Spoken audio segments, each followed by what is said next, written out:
Halo, perkenalkan, nama saya M. Dwiki Riza dari Prodi Teknologi Informasi Universitas Teknokrat Indonesia. Di sini saya akan menjelaskan pentingnya pengendalian biaya dalam proyek beserta teknik-tekniknya.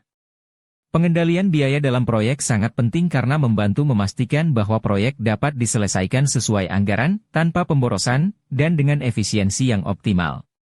Berikut ini penjelasan mengenai pentingnya pengendalian biaya serta teknik-teknik yang digunakan untuk mengelolanya. Pentingnya pengendalian biaya dalam proyek. 1. Menghindari pembengkakan biaya.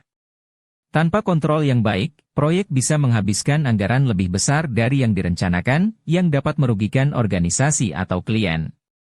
2. Menjamin kelayakan proyek.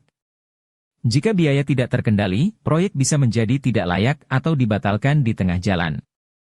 3. Meningkatkan efisiensi. Pengendalian biaya mendorong penggunaan sumber daya secara efisien.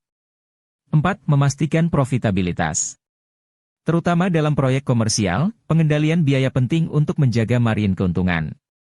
5. Mendukung perencanaan keuangan. Mempermudah pembuatan laporan keuangan dan perencanaan proyek ke depan. 6. Menjaga reputasi. Organisasi yang mampu menyelesaikan proyek sesuai anggaran akan lebih dipercaya oleh klien, investor. Teknik-teknik pengendalian biaya. Berikut beberapa teknik yang umum digunakan untuk mengendalikan biaya proyek. 1. Perencanaan anggaran, budgeting. Menyusun rencana biaya sejak awal proyek, termasuk semua komponen dan estimasi biaya. 2. Earned Net Value Management, EVM. Teknik yang mengukur kinerja proyek berdasarkan waktu, biaya, dan lingkup kerja. 3. Indikator utama. Plan Net Value, PV. Earned Net Value, EV. Actual Cost, AC. Contoh metrik, Cost Performance Index, CPI, Schedule Performance Index, SPI. 3. Analisis variance, variance analysis. Membandingkan antara biaya yang direncanakan dan biaya aktual. Jika terdapat selisih besar, dianalisis penyebabnya. 4. Forecasting, perkiraan biaya ke depan. Memprediksi total biaya akhir proyek berdasarkan data saat ini. 5. Cost-benefit analysis.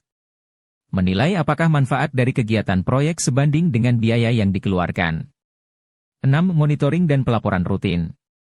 Melakukan pelaporan dan evaluasi secara berkala terhadap biaya yang dikeluarkan. 7. Pengendalian perubahan, change control. Setiap perubahan lingkup harus melalui proses persetujuan dan analisis dampak biaya. 8. Manajemen risiko keuangan.